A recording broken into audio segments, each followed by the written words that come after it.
विना विटा चुना गोळा करून साहेबासाठी बंगले बांधण्यापेक्षा सेनापतींनी या देशाचा प्रपंच उभा केला. बॉम्बच्या कृतीची बॉम्ब तयार करण्याची पहिली जर कृती कोणी केली असेल तर सेनापती पांडुरंग महादेव बापट यांनी करत होते. आणि ही पदवी लोकांनी दिलेली, सरकारची पदवी नाही. सेनापती बापट महात्मा गांधीच्या अगोदर जादूचं तंत्र भारतामध्ये जर पहिलं कोणी आणलं असेल तर सेनापती पांडुरंग महादेव बापट.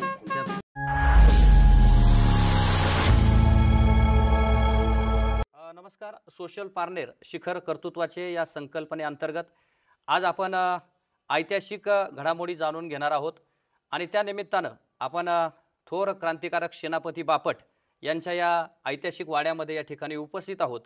सेनापती बापट हे संपूर्ण जगाला माहिती आहेत, परंतु त्यांचा इतिहास अजून सर्वसामान्य लोकांपर्यंत आणि तरुणांपर्यंत जावा या माध्यमातून सामाजिक क्षेत्रामध्ये काम करणारं सोशल पारनेर आणि त्यांच्या असणाऱ्या सर्व टीमनं एक अतिशय आगळा वेगळा उपक्रम या ठिकाणी आयोजित केलेला आहे. आणि त्या माध्यमातून सेनापती बापटांची सखोल माहिती आणि त्यांचं जीवनचरित्र आपण जाणून घेण्यासाठी आज आपल्यामध्ये या ठिकाणी उपस्थित आहेत पारनेर बार असोसिएशनचे अध्यक्ष सन्माननीय PR कावरे साहेब.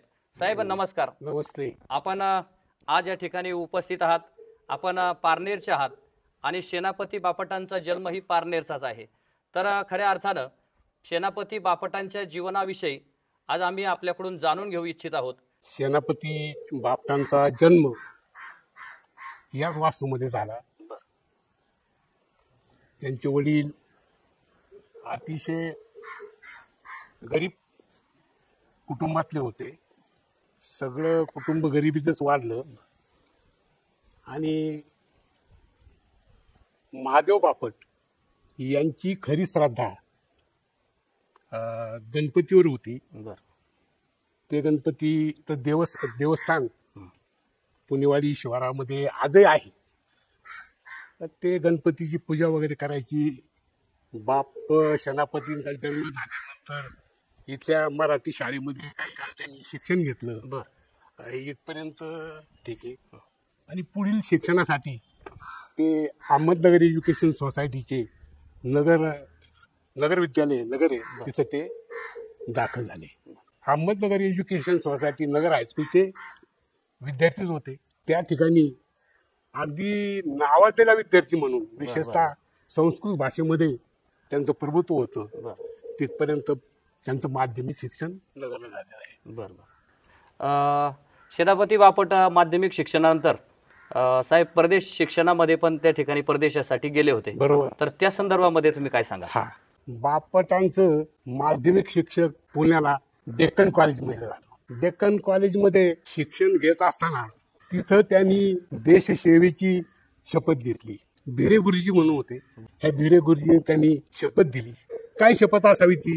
नांग्या समशिरीवर हात ठेवून मी पांडुरंग महादेव बापट या नांग्या समशिरीची या भवानी आईची अशी शपथ घेतो की माझ्या परतंत्र मायभूमीला मुक्त करण्यासाठी मी काया वाचा मनाने झटेल आणि या कामी जर मला देहाचा होम करावा लागला तरी फिरून भारत खंडामध्ये मी जन्म घेईन आणि अपुरं राहिलेलं स्वातंत्र्याचं कार्य मी करेन. डेक्कन कॉलेजमध्ये ही शपथ घेतली. अनेक लोकांनी विद्यार्थ्यांनी शपथ घेतल्या. कॉलेज सोडताना काही तिथंच विसरून गेल्या. पण वयाच्या 20व्या वर्षी घेतलेली देशसेवेची शपथ सेनापतींनी, आम्ही त्यांना तात्या म्हणायचो, तात्यांनी वयाच्या 87 वर्षापर्यंत पाळली. तिथं त्यांना जगन्नाथ शंकरशेठ स्कॉलरशिप मिळाली आणि एडनबरो इंग्लंडमध्ये ते उच्च शिक्षण घ्यायला गेले. तिथं इंजिनियर कॉलेज हेरोईक वॅट इंजिनियर कॉलेजमध्ये प्रवेश घेतला. परंतु डेक्कन कॉलेजच्या आवारामध्ये घेतलेली देशसेवेची शपथ बापटांनी स्वतः लंडनला गेले, ते विसरले नाही. विसरले नाही. एका हॅर्वर्ड इंजिनिअरिंग कॉलेजच्या स्नेह संमेलनानिमित्त भारताची राजकीय व सामाजिक आर्थिक परिस्थिती यावर त्यांनी भाषण दिलं. अध्यक्ष इंग्रज होते. सेनापतींनी इंग्रजांनी भारताची कशी कशी पिळवणूक केली हे विशद करत असताना इंग्रज घालवण्यासाठी भारतीय लोकांनी काय केलं पाहिजे या पद्धतीचं भाषण ते देत होते. त्यांनी सांगितलं अन्यायाचा प्रतिकार करण्यासाठी जरी खून झाला तर ते पाप खुन्याला लागत नाही. इंग्रज अधिकारी जो अध्यक्ष होता त्यांच्या लक्षात आलं भाषणाचा रोग काय आहे. त्या भाषणामध्ये अडथळे आले आणि अध्यक्षाने विचारलं, अहो बापट, तुमचे म्हणजे भारताचे आणि आमचे इंग्लंडचे संबंध कसे राहतील. बरोबर. ताबडतोब खिशातून पिस्तूल काढून अध्यक्षापुढे आदळीत ते म्हणले, हे संबंध तुमचे आमचे राहतील पिस्तुलाची, तुमचं आमचं नातं हे पिस्तुलाचं राहील. ते तिथं गोंधळ झाला. कॉलेजमध्ये चर्चा झाली, इंग्लंडमध्ये चर्चा झाली, मुंबईला कळवलं. जगन्नाथ शंकरची स्कॉलरशिप जी मिळाली होती, इंग्लंडला इंजिनियर होण्यासाठी गेले होते, स्कॉलरशिप काढून घेतली. बापच रस्त्यावर आली. म्हणजे इंजिनियर होण्यासाठी पार्टनरचा मुलगा लंडनला जातो, आई बापांना तर भयंकर आनंद आला. तालुक्यातल्या ज्याला माहिती होतं त्यांना खूप आनंद आला. पण विटा चुना गोळा करून साहेबासाठी बंगले बांधण्यापेक्षा सेनापतींनी या देशाचा प्रपंच उभा केला. क्या बात आहे. इंजिनियर नाही झाली ती. हा बालपणचा तरुण वयाचा हा मी त्यांचा इतिहास तुमच्या पुढे मांडला. खरं तर साहेबांनी खूप चांगल्या प्रकारचा इतिहास आपल्यापर्यंत मांडला, जो कदाचित आपल्या वाचनामध्ये कधी आला नाही. की पारनेरच्या भूमीमध्ये जन्म घेतलेला एक सामान्य असणारा विद्यार्थी इंग्लंडमध्ये त्या ठिकाणी जाऊन इंजिनिअरिंग शिक्षणासाठी जातो, परंतु त्या ठिकाणी गेल्यानंतर सुद्धा देशसेवेसाठी घेतलेली शपथ त्यांना स्वस्थ बसून देत नाही आणि मला माझ्या देशासाठी काहीतरी करायचं आहे असं म्हणणारा पारनेरचा सुपुत्र खऱ्या अर्थानं सेनापती बापट त्या इंग्लंडमध्ये त्या ठिकाणी ब्रिटिशांच्या समोर अगदी धडाकेबाज आपल्या देशासाठी आणि माझ्या मातृभूमीसाठी मला कार्य करायचं आहे असं त्या ठिकाणी सांगतोय. सर, आपण पुढच्या प्रश्नाकडे वळूयात की आता यानंतर त्यांचं सशस्त्र क्रांतिकारक धोरण आणि त्यांचं कार्य नेमकी कसं होतं. अगदी बरोबर. इंजिनियर होण्याचं स्वप्न धुळेला मिळालं.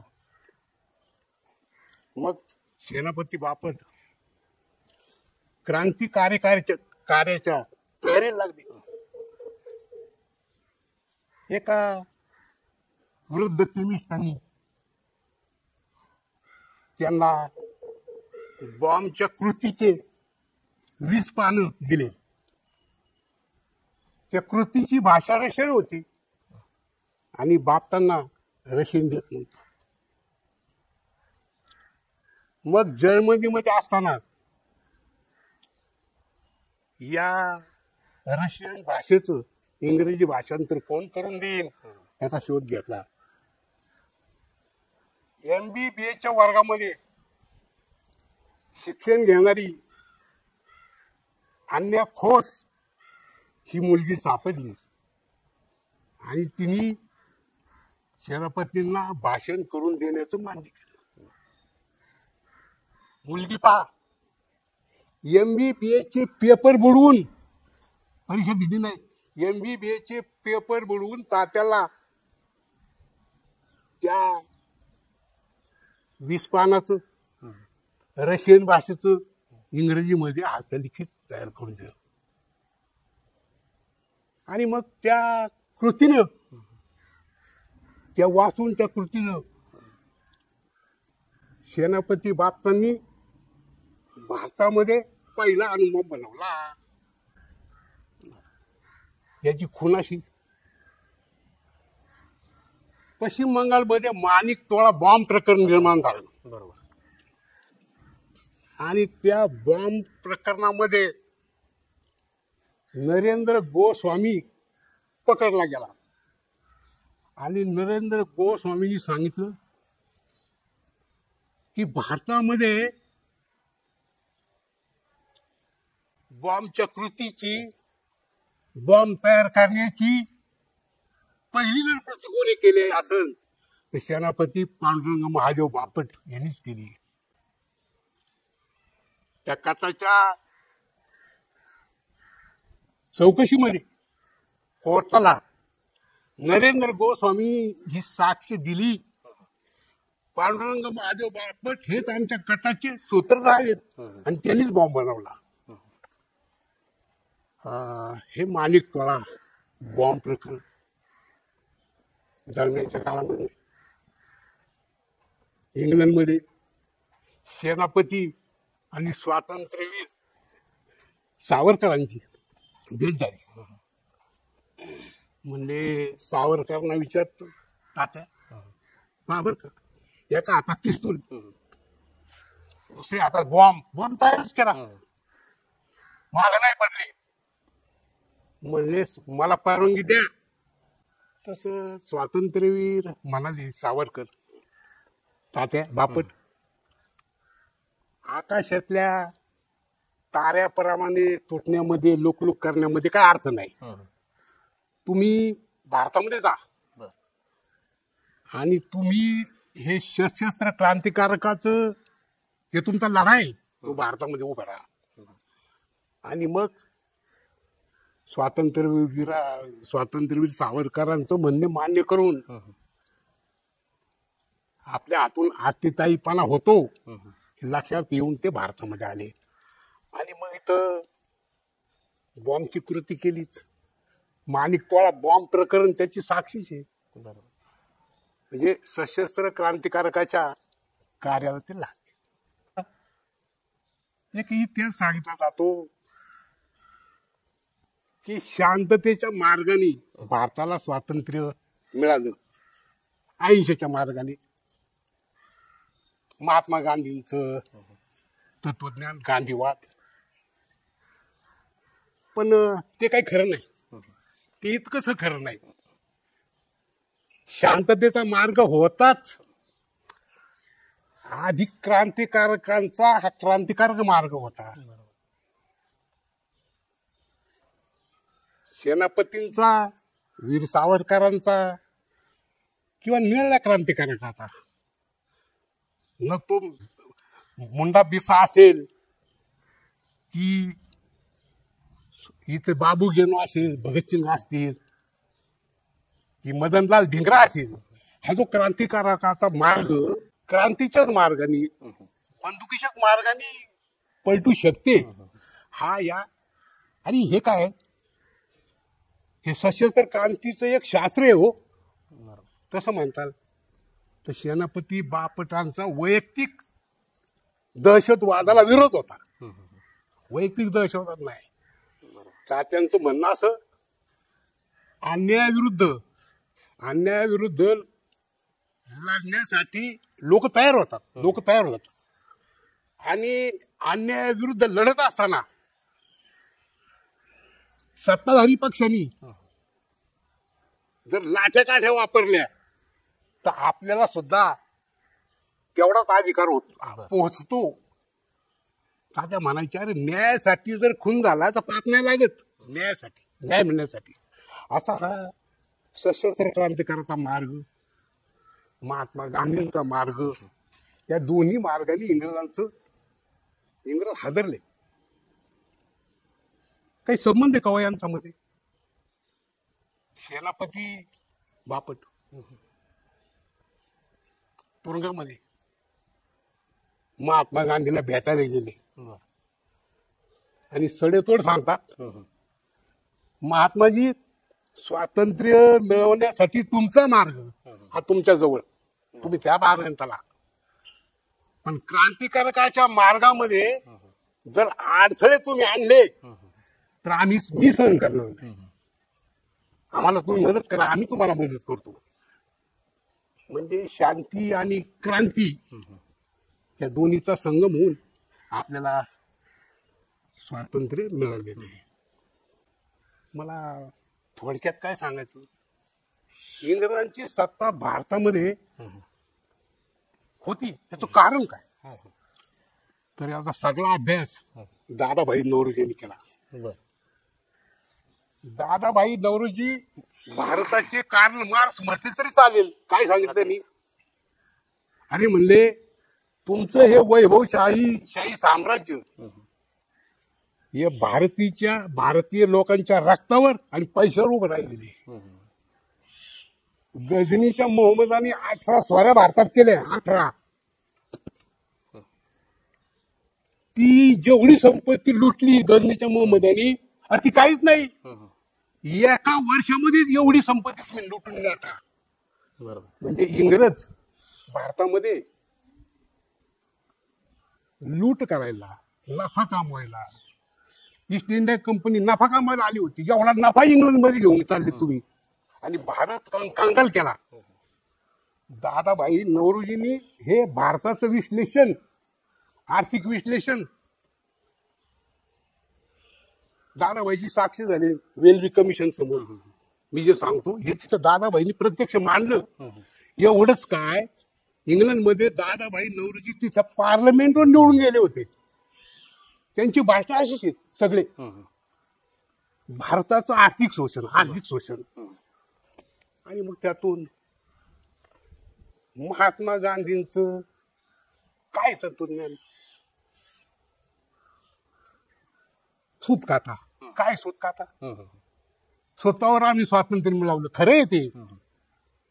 अरे इथं भारतामधला कापूस, कच्चा कापूस लंडनला जायचा, मँचेस्टर मध्ये कापड तयार व्हायचं आणि कापड इथल्या लोकांना विकायचे.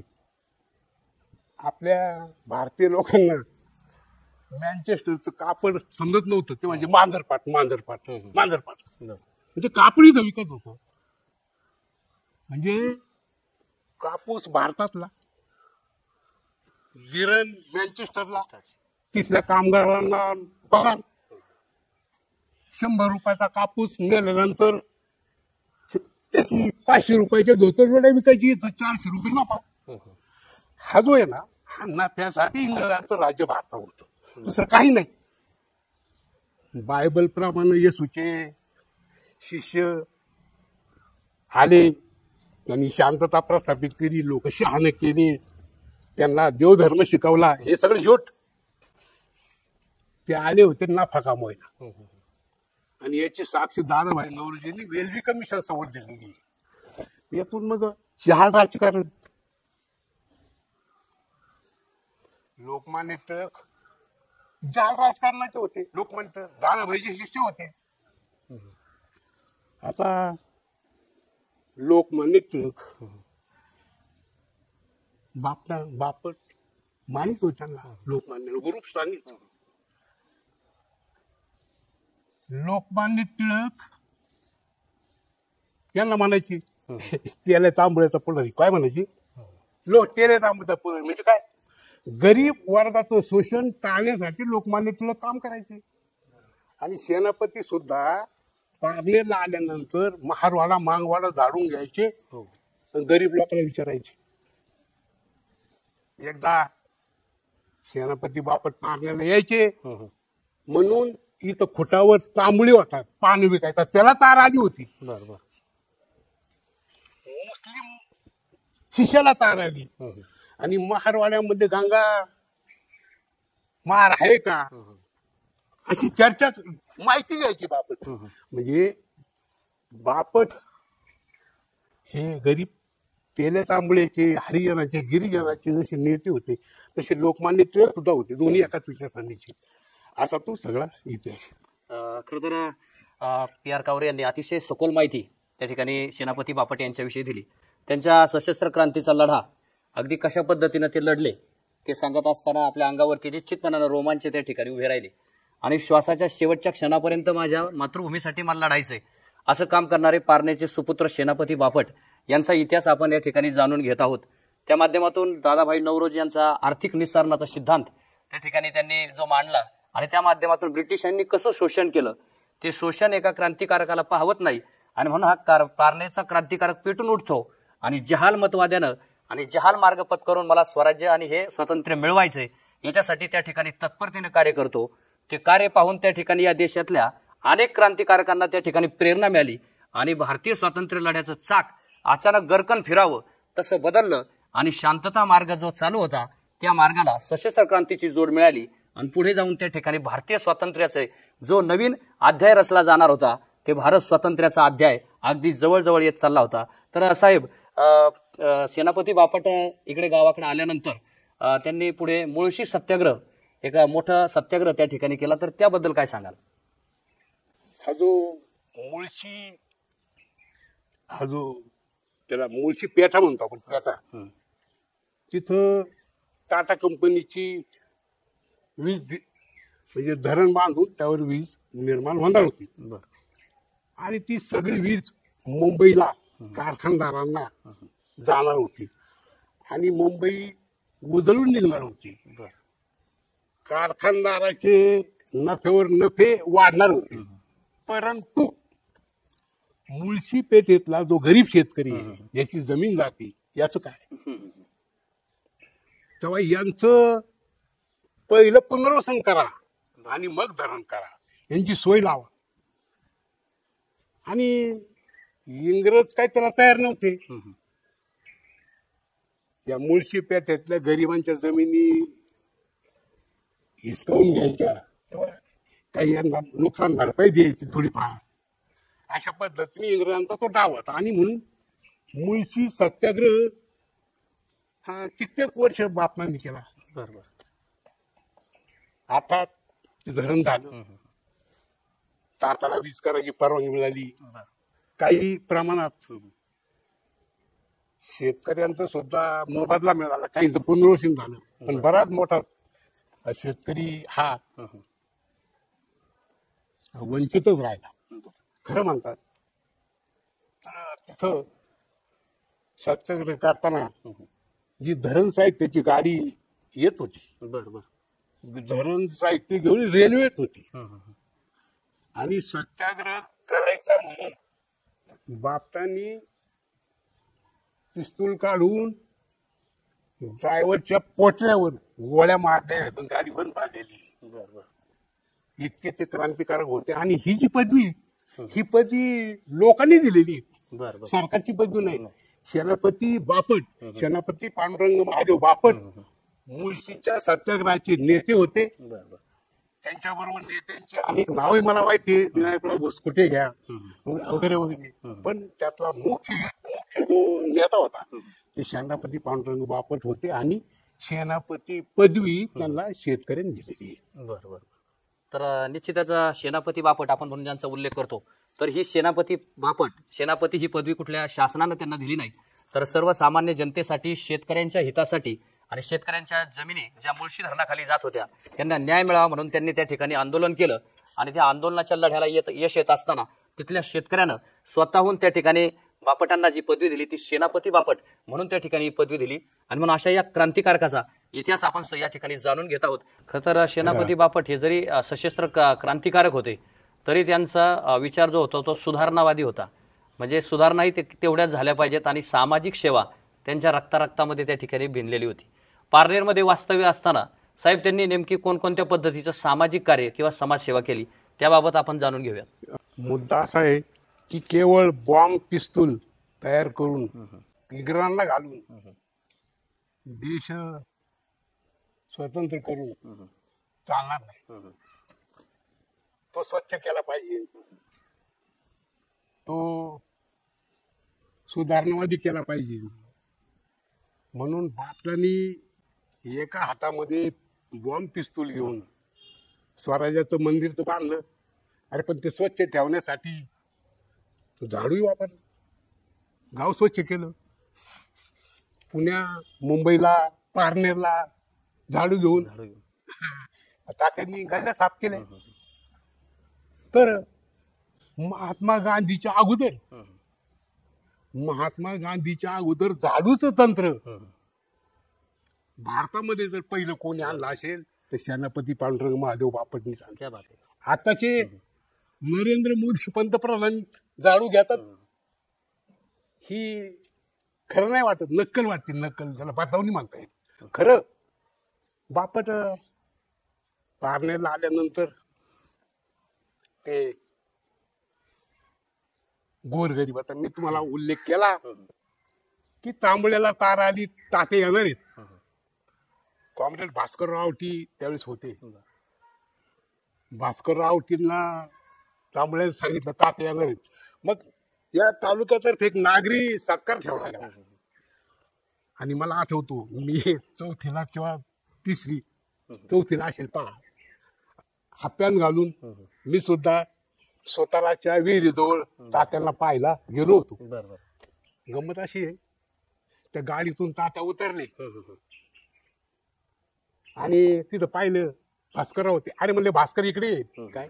अरे याचे 8 आणे द्यायचे राहिलेत. कोणाची? गाडीवाल्याची. म्हणजे इतका मोठा क्रांतिकारक नेता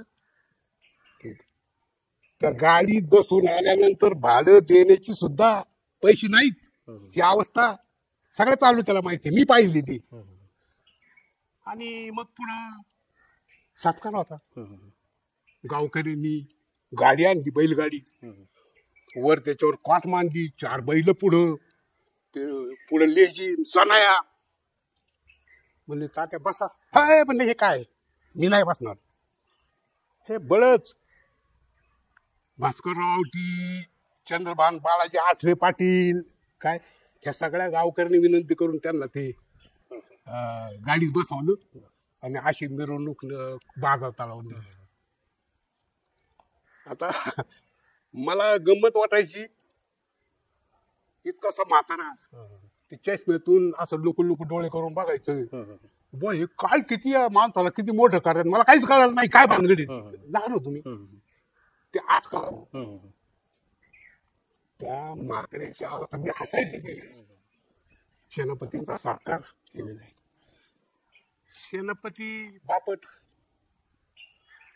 नुसते स्वातंत्र्याच्या मंदिर बांधण्यापुरतेच होते का नाही, त्यांनी सामाजिक काम सुद्धा केलेले. बापट तलाव, हा तो बापट तलाव आहे ना, तिथं मजूर राहायचे. आणि एक टांगा होता छकला. त्या गावामध्ये भाकरी मागायची. भाकरी आणि काय चटणी द्या, भाकरी आणि कालवण द्या.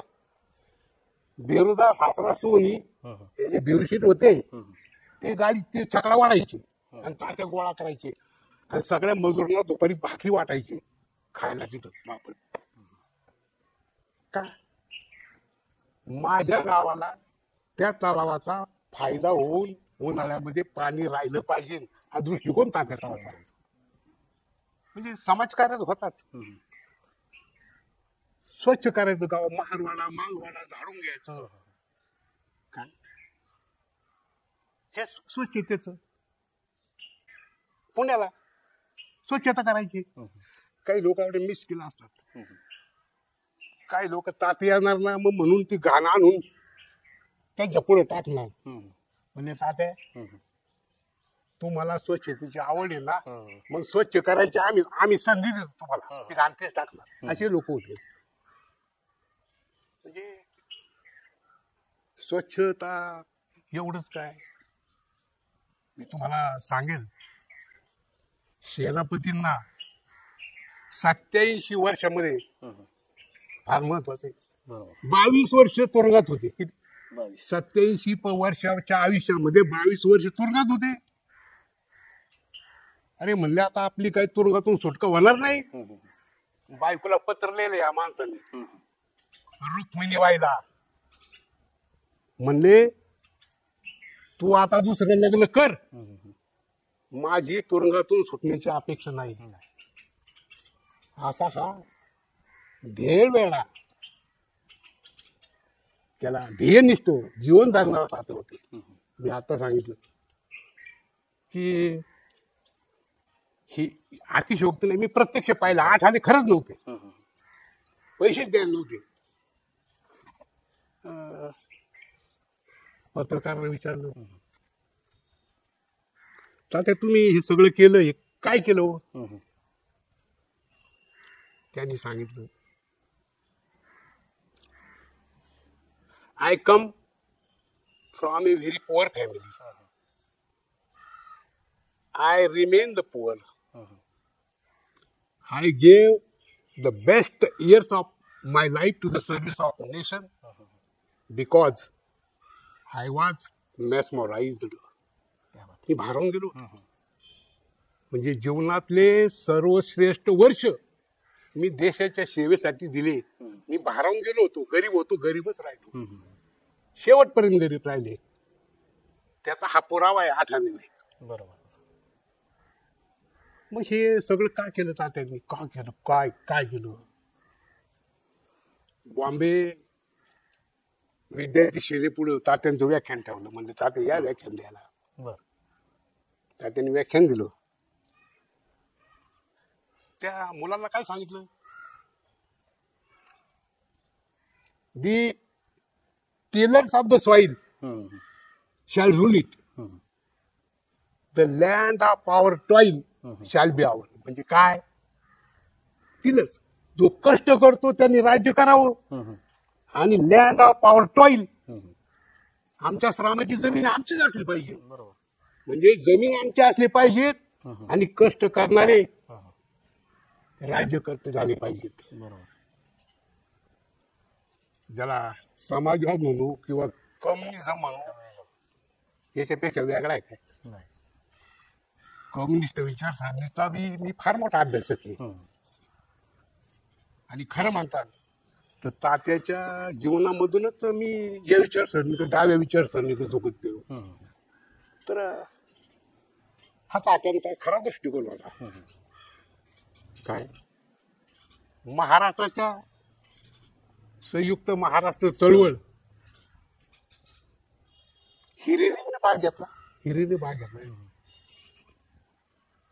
काय? भाषा वार्तांतरचना जे तुम्ही सिद्धांत स्वीकारला, तर मराठी भाषिकांचं राज्य व्हावं आणि मुंबई महाराष्ट्राला मिळावी हा लढा दिलेला आहे.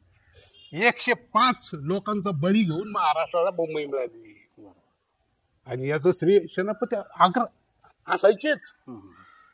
एस.एन. जोशी, कॉम्रेड डांगे, काय आपले नागगोरे, हे जे दत्ता देशमुख, ह्या लढ्यामध्ये सगळे एकत्र होते. साहेब आचार्य आत्रे हे सगळे होते एकत्र. उद्धवराव पाटील हे सगळे एकत्र होते. यांनी संबंध महाराष्ट्रात भेटून शेवटी वसंतरावांच्या नायकांच्या वरच्या बांगल्यावर बापटाने उपोषण केलं. आणि डांग उंबरगाव जो महाराष्ट्रातून खंडित महाराष्ट्र झाला, तो जो प्रवेश ना तो महाराष्ट्रात सामील करावा ही मागणी, हे शेवटचं तात्यांचं उपोषण. थोडक्यात त्यांनी संदेश दिला, महाराष्ट्र मेला तरी राष्ट्र मेले, मराठ्या विना राष्ट्र गाला न चाले. खरा वीर वैरी, खरा वीर वैरी पराधीनता स्वातंत्र्य परराष्ट्र आहे, परक्यांचं राज्य आपल्यावर. खरा वीर असेल, खरा वीर वैरी म्हणजे वैर करतो. खरा वीर वैरी पराधीनतेचा, महाराष्ट्र आधार या भारताचा. हा जो महाराष्ट्राचा गुणधर्म, महाराष्ट्राचं जे छत्रपती शिवाजी महाराज किंवा त्यातून पुढं यशवंतरावांना मानणारा माणूस आहे. यशवंतरावापर्यंत मी मानलो, यशवंतराव मानतो. वैचारिक पातळीत नाही, पण यशवंतराव सुद्धा एक बिघाई जमीन नाही. ही जे लँडलेस पर्सन, यशवंतराव चव्हाण लँडलेस पर्सन होता. आणि किती मोठा माणूस होता. आत्रे असेंब्लीवर भाषण करायची. म्हणजे हे काय आहे, भूमी याला याला मागायला पुढे बसाय रड, याला पोरग नाही पोरगी नाही, त्याच्या पोटीच काही नाही झालं. यशवंतराव हसायचे. आणि मग वेणूताईनी यशवंतरावांनी आत्र्यांना जेवायचं आमंत्रण दिलं पाडव्याचं. त्यांना सांगितलं म्हणजे आमची काही चूक नाही, हिला दोष आहे, मुलबाळ आम्हाला होणार नाही. आणि हे कळल्यानंतर आत्रे त्या घरामध्ये दोघांचे पायी धरून ढासाढास रडले यशवंतराव. बरोबर. आणि मग ते समजायचे म्हणजे आत्रे साहेब तुमची चूक नाही, तुम्हाला काय माहितीच नाही सांगितलं, मी कसं काय. तुम्ही म्हणायचे इशुलेस काय आणू, म्हणजे याला आपण म्हणतो पुत्र नाही असा माणूस काहीच नाही. थोडक्यात काय हे मोठे लोक हे या पद्धतीचे असतात. खरं तर ॲडव्होकेट पी आर कावरे साहेबांनी सेनापती बापट यांच्या विषयीचा जीवन प्रवास अतिशय सखोल पद्धतीने आपल्याला या ठिकाणी उलगडून दाखवला. आणि भारतीय स्वातंत्र्य लढ्यामध्ये त्यांनी केलेलं कार्य एका पारनेरच्या सुपुत्रानं किती मोठ्या पद्धतीनं केलं ते आपल्यापर्यंत जाणून घेण्याच्या माध्यमातून आपण सोशल पारनेर या माध्यमातून सर्वजण त्या ठिकाणी जाणून घेत आहोत. खरं तर स्वतःच्या घरावरती तुळशीपत्र ठेवून ज्या माणसानं भारतीय स्वातंत्र्याच्या लढ्यामध्ये स्वतःला झोकून दिलं अशा महान क्रांतिकारक सेनापती बापट यांच्या या असणाऱ्या रहिवासाच्या ठिकाणी त्यांच्या वाड्यामध्ये आपण ही मुलाखत त्या ठिकाणी घेत आहोत.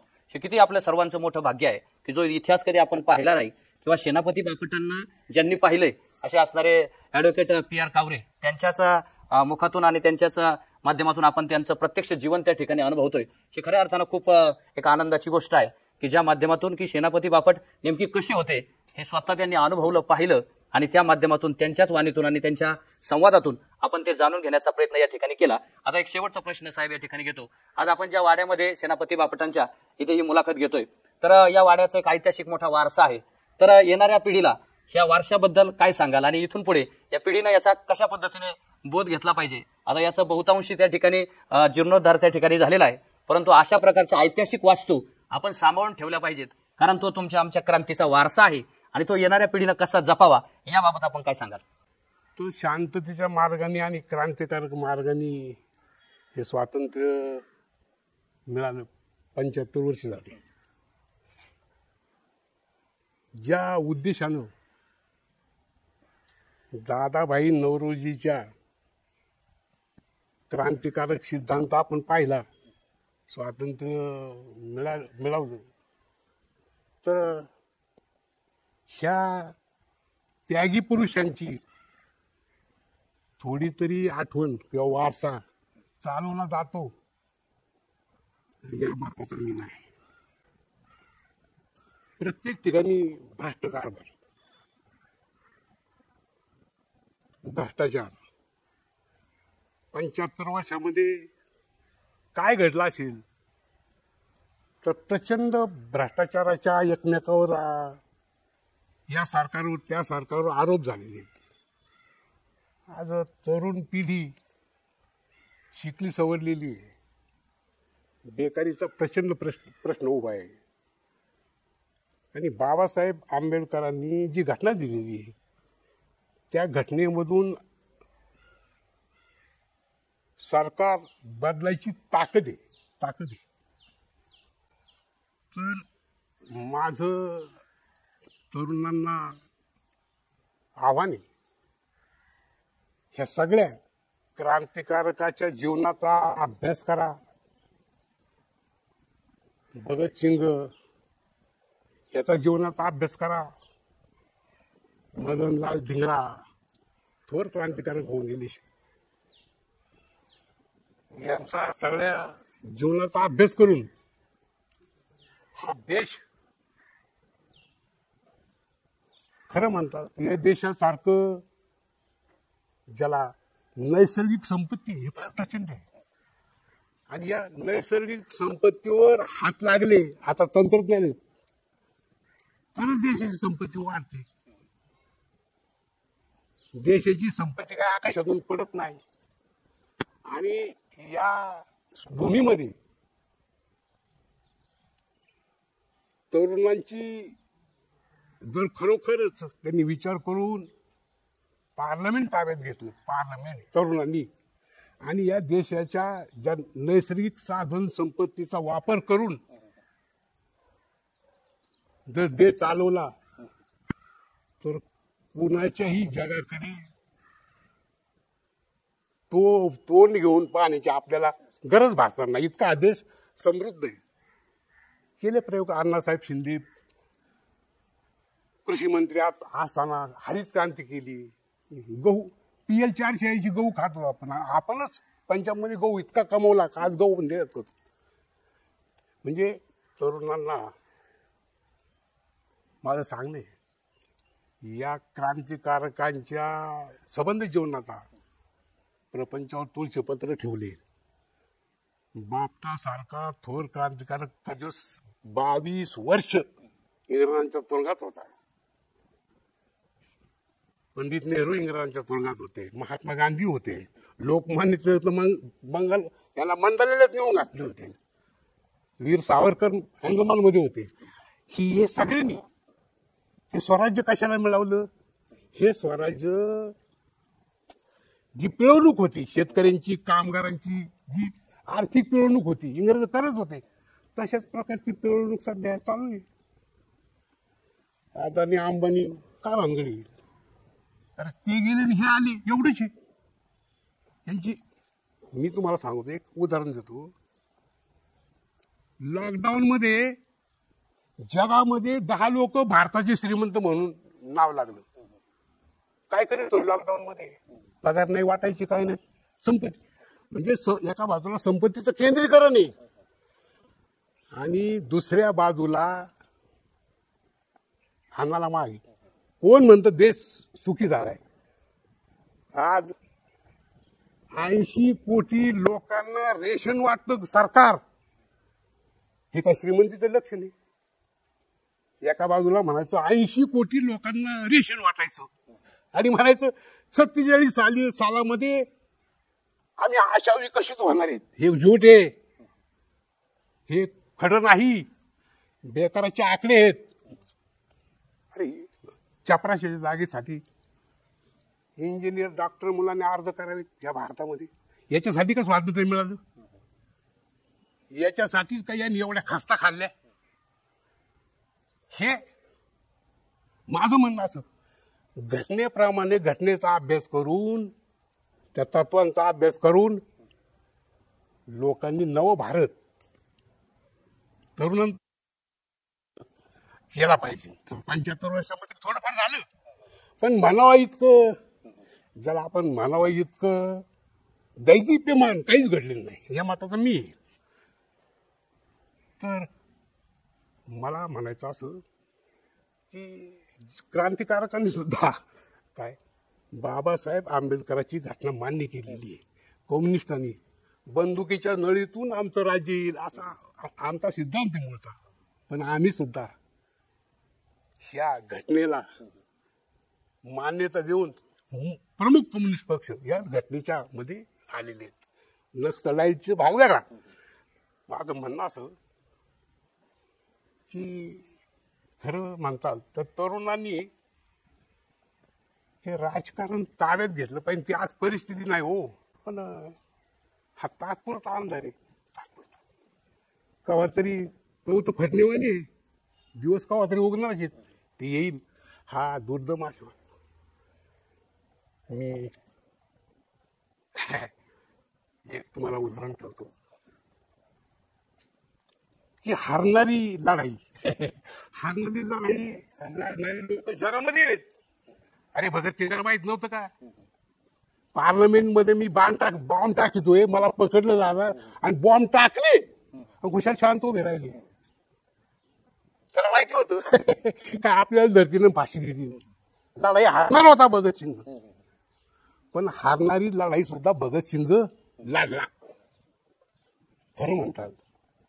तर तरुणांनी सुद्धा आता हारणारी लढाई जिंकता दिल्या सोडून हारणारी लढाईची वेळ आलेली आहे. वेळ मी एक वेळ असेल ते एक मोठं उदाहरण जागतिक पुतीनच्या विरुद्ध आल्फ्रेड हा एक क्रांतिकारक होता. त्याला रशियामध्ये 20% मतं पडायची त्या पार्टीला. परंतु पुतीनच्या विरुद्ध त्यांनी लढत दिली, त्याच्यावर विष प्रयोग केला. त्याला जर्मनीचे चान्सलर त्या बाई होत्या आणि फ्रान्सचा अध्यक्ष मॅक्रो काय तो गेलाच रशियाला. आणि आता इंटरनेटमुळे हा कोणत्या विमानतळावर उतरणार हे त्याला माहिती होतं. यांनी सायबेरियाच्या तुरुंगामध्ये याला ठेवलं. 16 फेब्रुवारी 25 रोजी त्याला 1 वर्ष झालं, तो मृत्यू झालेला आहे. संबंध देशभर दुखोट्याच्या सभा झाल्या आणि पुतीनच्या विरुद्ध वातावरण निर्माण झाले. तेव्हा सध्या अवस्था वाईट आहे, भारतामध्ये सुद्धा अवस्था वाईट आहे. या लोकशाही प्रक्रियेमधून राज्य सत्ता ताब्यात मिळण्याची शक्यता आहे, पण अवघड गोष्ट आहे. ती लढाई सुद्धा लोकांनी आता हारणारी लढाईसाठी सिद्ध झालं पाहिजे. नाही तर मग आता हेच धर्म, पुढं जातीयवाद, पुढं पंथवाद, पुढं घटनेच्या विरुद्ध सेक्युलर नावाला निधर्मी आणि प्रत्यक्ष लढाई हिंदू मुस्लिमाची बटेंगे तो कटेंगे काय काय हा एक आहे तो काय शेफ आहे. अरे हे जे आहेत ना हे सगळं जातीयवादाकडे चाललेले. या जातीयवादी शक्तीला रोखण्यासाठी तरुणांनी आता सावध झालं पाहिजे. हेच या क्रांतिकारकाचा संदेश. धन्यवाद साहेब. आपण युवकांना एक चांगल्या प्रकारचा संदेश त्या माध्यमातून दिला की क्रांतिकारकांनी जसं जीवन आपलं व्यतीत केलं, अगदी त्यातला काही भाग जरी आपल्या तरुणांनी त्या ठिकाणी अंगीकारला तर निश्चितपणानं आपल्या देशाविषयीची त्यांची तळमळ आणि देशाविषयीचा असणारा स्वाभिमान त्या ठिकाणी जागा होईल. आणि सध्या आग लागलेली आहे, परंतु त्या आगीमध्ये निश्चितपणानं एक पाण्याचा जरी थेंब टाकला तर निश्चितपणाने एक क्रांतिकारकांचं जे दूरदृष्टिकोन होता तो त्या माध्यमातून त्या ठिकाणी सफल होईल असा आशावाद या ठिकाणी आपण व्यक्त करूयात. आणि अतिशय सुंदर अशा प्रकारची मुलाखत आपण त्या ठिकाणी दिली. प्रत्यक्ष सेनापती बापट ज्यांनी पाहिलंय असे असणारे ॲडव्होकेट पी आर कावरे यांनी त्यांच्या असणाऱ्या वाणीतून एक चांगल्या प्रकारचा संवाद आमच्याशी या ठिकाणी साधला. आणि हा सातत्यानं सोशल पार्टनर शिखर कर्तृत्वाचे या संकल्पनेतून आम्ही ही तुमची मुलाखत घेतली. अशाच वेगवेगळ्या सामाजिक आणि ऐतिहासिक कार्याविषयीच्या विविध घटना आपण या ठिकाणी या माध्यमातून जाणून घेणार आहोत. आपण या ठिकाणी उपस्थित झालात, आपला बहुमूल्य वेळ या ठिकाणी दिलात आणि खूप सुंदर अशा प्रकारचा संवाद आमच्याशी साधला, ज्या माध्यमातून पारनेरचे सुपुत्र सेनापती बापट यांच्या असणाऱ्या कार्याचा गौरव निश्चितपणानं समाजापर्यंत जाईल असाच आशावाद या ठिकाणी व्यक्त करतो. तुम्ही या ठिकाणी उपस्थित झालात, तुमचं या ठिकाणी लाख लाख धन्यवाद. जय हिंद, जय महाराष्ट्र.